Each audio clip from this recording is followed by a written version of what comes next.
Good morning and welcome to the December 9th edition of the Gold, Goats, and Guns Short News. My name is Tom Luongo. We have a lot to talk about. Today I want to talk about France. I haven't really talked much about France to this point. I did so a little bit on a live stream last Friday night, which you can check me out on my live streams on Monday nights at 8 and Friday nights at 8:30 on my YouTube channel. But what's happening in France to review is it's important because one, this came up out of the blue, right? We weren't really looking at France as the potential catalyst for an EU breakdown. We've been looking at places like Hungary and potentially Poland and Italy and Spain and Portugal, all places, or at least the latter ones, places where their economic situation and their debt situation is fueling their political situation.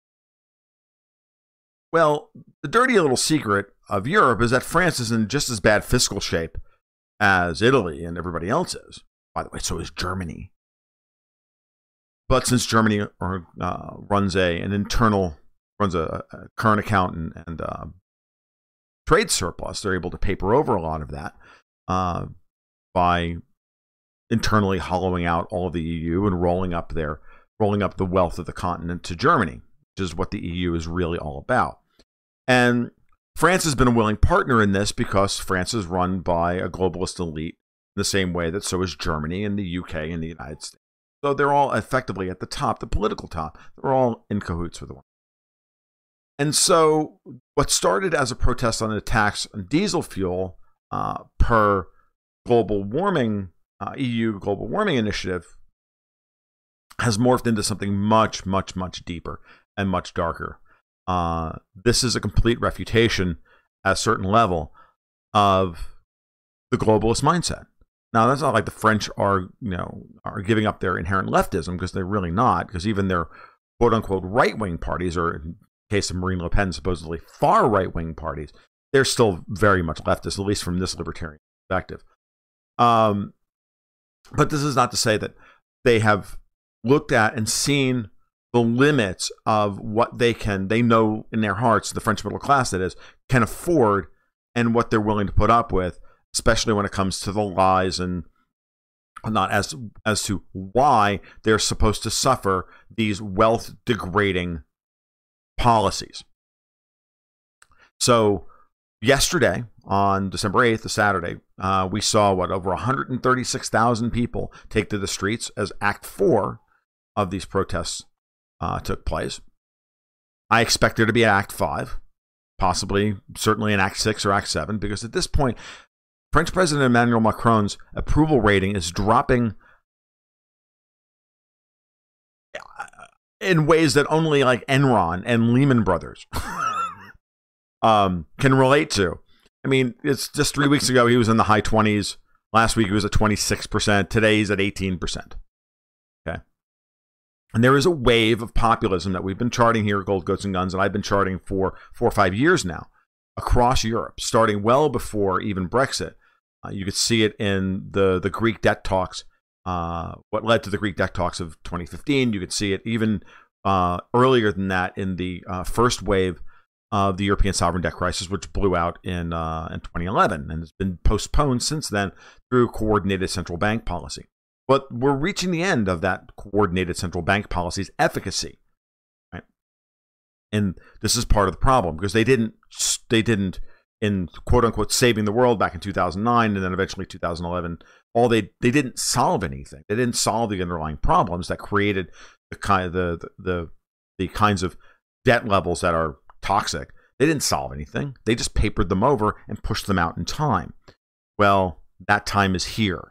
Because you see, at the end of the day, even if you do push the actual bond payments out in time, if you push the actual demand for the monetary demands off on the government to pay back all this debt, there is the hollowing out of the economy, of the real economy, at the national level, at the individual level, for all of these countries. And that's what we're seeing.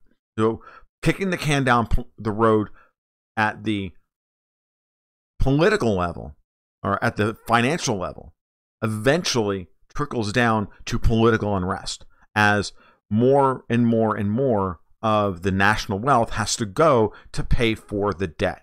This is one of the things that a lot of the commentators on this issue And I urge you to watch, for example, Reverend Steve Turley's commentary on this, because I just watched one over at Russia Insider and it was fantastic.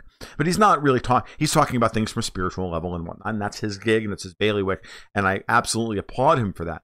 But there's a financial aspect to this as well, because remember, one of the main theses that I have, and that is one of the kind of founding ethics of Gold, Goats, and Guns, is that a corrupt money begets a corrupt society. And there's no more corrupt money in the world than the US dollar, and there's no more corrupt civilization on the planet than the United States. And that's sad for me to say as an American, but it's true. So while Europe tries desperately to hold on to any amount of status quo, because they need to politically try and hold on to the status quo, they don't want Macron's government to fail. The market has not priced in at all the idea that Macron could be deposed from power. There's a little bit of a pressure that the euro is seeing, but we're not seeing anything drastic in the French bond markets. We're not seeing French CDSs. We're not seeing credit default swap spreads for 5-year French debt rising. It's not like anybody's worried that France is going to default on their debt at this point.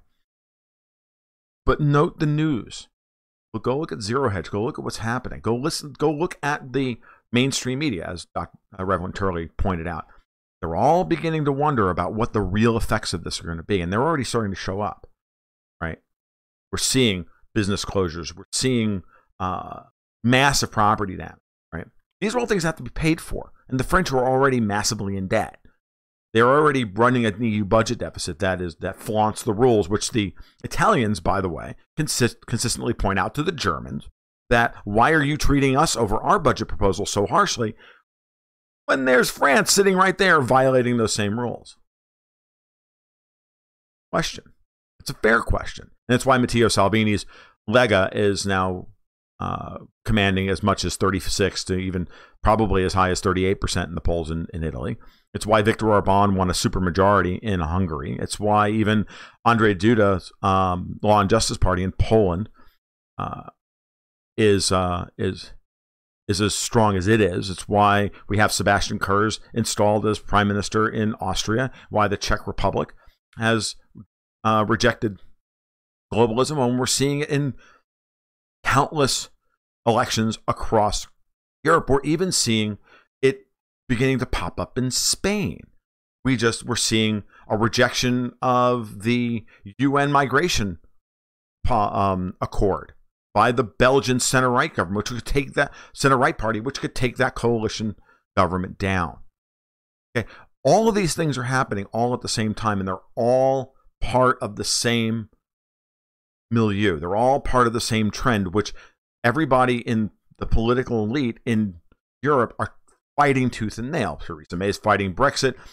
Angela Merkel refuses to truly give up power in Germany by having her protege take over the Christian Democratic Union, her party, so that the status quo is maintained there in Germany. These are the things that are happening, and the more they try to hold on to their power, the more they try to maintain the status quo. Because look, a true and honest to God political breakdown anywhere in Europe at this point will be catastrophic for financial markets, catastrophic for nearly everyone. But it's unavoidable. And the longer that they put off the actual crisis, the worse the crisis will be.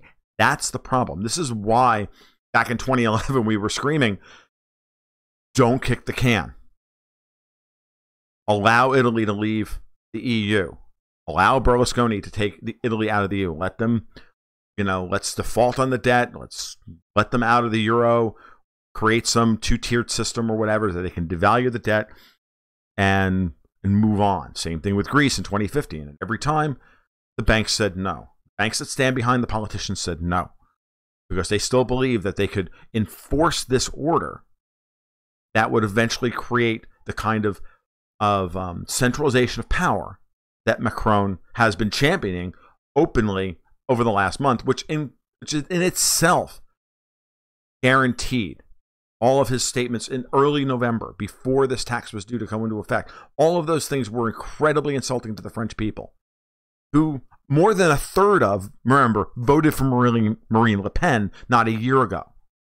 And you don't think you can't get 35% of the population into the streets and you won't have a political revolution? You're out of your mind.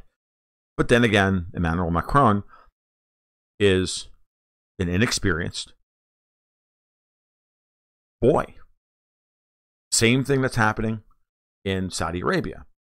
I hate to jump ship here, but look at what we're dealing with. We're dealing with inexperienced politicians. We're dealing with young men. Jared Kushner standing behind Donald Trump, MBS in Saudi Arabia, Emmanuel Macron in France, and other places, attempting to fight well beyond their weight category. They're punching way above their weight, and they don't know what to do.